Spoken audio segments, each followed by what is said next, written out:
Avis de recherche. Urgence. Recherche active de partition originale de Claude Debussy. La partition originale de La Mer, œuvre symphonique de Claude Debussy, de 1905, a été volée ce jeudi. Aux États-Unis, des voleurs se seraient introduits dans l'école de musique Eastman à Rochester, où elle était conservée. Selon la police locale, ils auraient pris le manuscrit original des célèbres esquisses avant de prendre la fuite avec et de les cacher sur une plage de France. L'histoire de la musique a besoin de vous. Aidez-nous dans cette enquête. Récompense offerte à celui ou celle qui mettra la main dessus.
Mais au fait, Jimmy, c'est qui Debussy?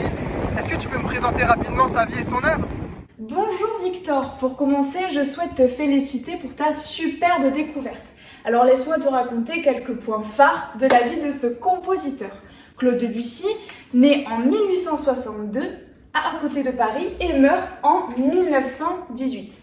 À 10 ans, il entre au Conservatoire de Paris en piano, mais choisit finalement la voie de compositeur. Parmi ses œuvres marquantes, on peut évoquer Prélude à l'après-midi d'un faune en 1894, Passage vers la modernité en musique ou encore l'opéra Péléas et Mélisande en 1902.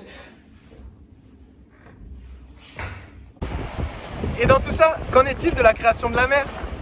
J'y viens. Claude Debussy entreprend la création de La Mer en 1903 et la publie en 1905. Étant passionné de peinture, il s'inspire de certaines estampes japonaises et particulièrement de la vague de Kanagawa Hokusai.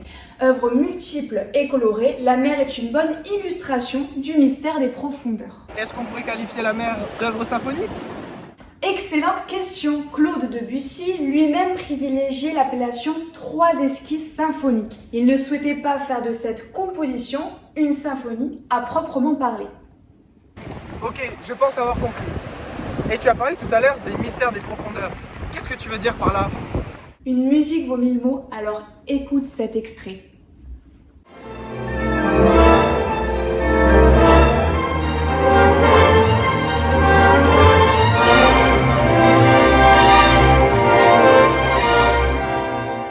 C'est marrant!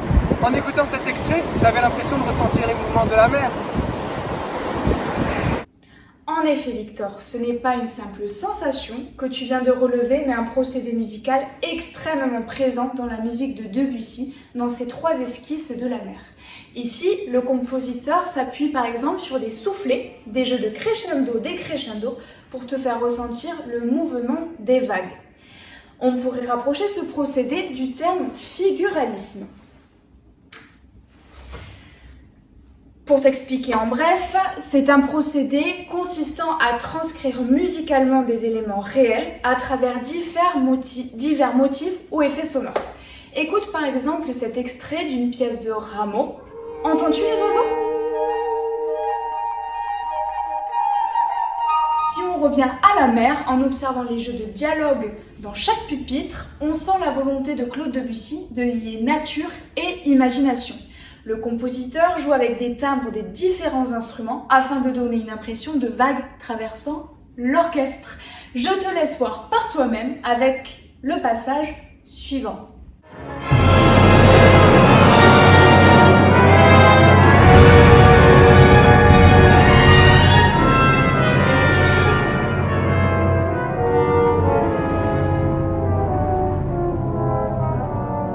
Je comprends l'atmosphère que l'orchestre cherche à installer. Mais Jimmy, donne-moi un exemple dans l'œuvre où on ressent explicitement un figuralisme. Je te montre ça de suite, mais avant je tiens à préciser un terme important. Effectivement, nous avons plutôt évoqué le terme de figuralisme. En revanche, il existe un terme se rapprochant bien plus de l'approche et de la pensée musicale de Debussy. On parle d'impressionnisme. Bien qu'en effet, le compositeur n'aimait pas cette appellation. Comme en peinture, la musique impressionniste met en valeur des éléments liés à la nature. Elle est en mouvement perpétuel, s'ouvre et prend vie. Debussy cherche plus loin que la simple retranscription d'un paysage dans sa musique. Il évoque ce que la mer provoque dans l'âme humaine, ce qu'elle nous fait ressentir profondément. On pourrait dire que ce procédé est plus subtil que le figuralisme classique. Prenons le premier mouvement de l'aube à midi sur la mer. Le titre est déjà évocateur.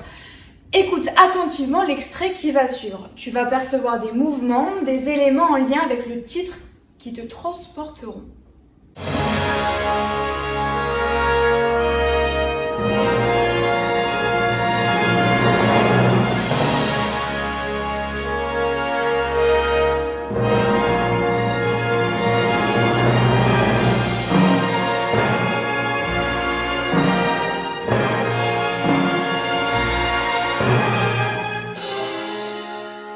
Waouh, en effet! Et si ce mouvement s'intitule « De l'aube à midi sur la mer », est-ce qu'on pourrait dire que ce qu'il vient d'entendre, ce serait le zénith? Oui Victor, tu as réussi à capter un autre élément d'impressionnisme. Ici, l'espace s'articule, s'anime et se colore. Si je reprends avec un vocabulaire plus musical et légèrement plus approfondi, c'est au niveau de la coda, donc la section conclusive du morceau, que le zénith est amené par des nuances très fortes jusqu'à l'apothéose totale. Plus nous approchons du climax, donc le point culminant, plus les nuances sont intenses. L'orchestre arrive en tutti, donc tout l'orchestre. Les instruments produisent un effet majestueux, notamment à travers les roulements des différentes percussions. C'est passionnant ce que tu me racontes là. Je pense avoir compris le rapport de Debussy avec l'impressionnisme. Mais comment parvient-il à avoir une texture orchestrale si caractéristique? Tu fais bien de me poser la question Victor, car aujourd'hui on reçoit la visite d'une spécialiste du sujet, Anne-Sophie Larrey, musicologue et experte de la musique de Claude Debussy. Elle va nous parler de l'orchestration chez Debussy, un autre élément caractéristique du compositeur français. Bonjour Anne-Sophie Larrey, bienvenue. Bonjour et merci de me recevoir. Alors, en effet, Claude Debussy s'est démarqué en tant que compositeur, notamment grâce au génie de son orchestration qu'on pourrait qualifier de fine et minutieuse. On appelle l'ensemble des instruments utilisés dans une œuvre l'instrumentarium. Et alors, dans les œuvres de Debussy, on est sur un instrumentarium très conséquent et la mer n'y échappe pas puisqu'elle nécessite plus de 80 musiciens afin d'être interprétée. L'instrumentarium change d'ailleurs d'une esquisse à l'autre. Mais Debussy n'est-il pas spécialiste des timbres? Qu'est-ce que ça veut dire? Alors, en effet, il est vrai que Debussy s'applique toujours à la recherche de nouveaux timbres en combinant différents instruments, différents modes de jeu et avec des annotations très précises. C'est un vrai puzzle de son qui permet de faire découvrir des sonorités encore inouïes au sens premier du terme. Debussy cherche notamment des associations particulières d'instruments faisant des mariages de sons et de timbres originaux. On peut le constater de façon assez claire lors des passages de co-solistes, c'est-à-dire quand le thème est interprété par deux instruments.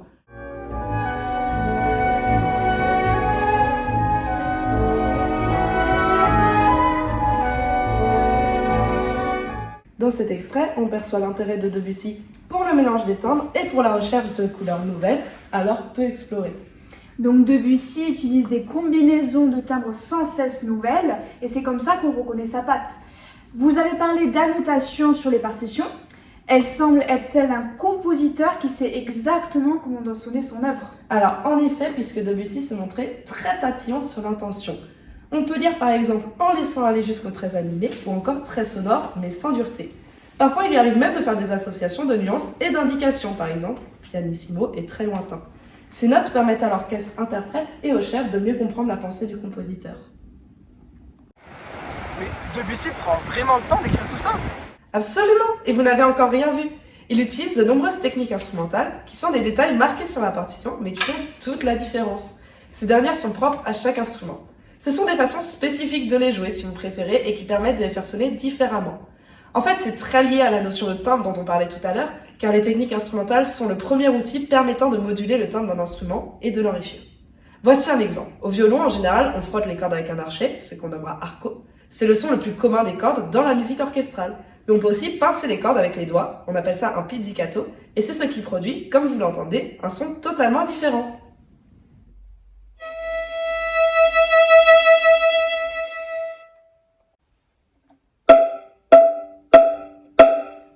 C'est dingue ces innombrables indications. Le travail de Debussy est si précis qu'on a presque peur de se plonger dans des œuvres aussi riches.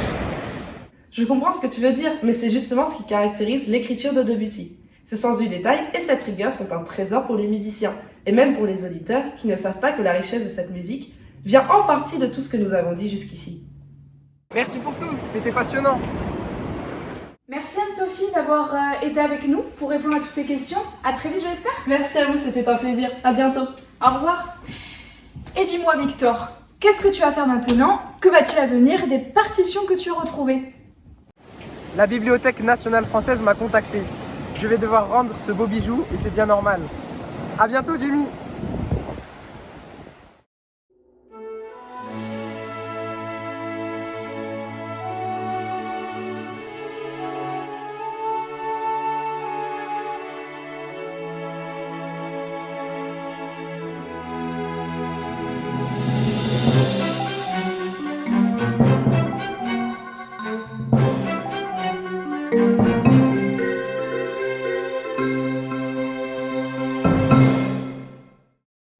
La mer qu'on voit danser le long des golfes clairs a des reflets d'argent. La mer, des reflets changeants sous la pluie. La mer au ciel d'été confond ces blancs moutons avec les anges des pluies.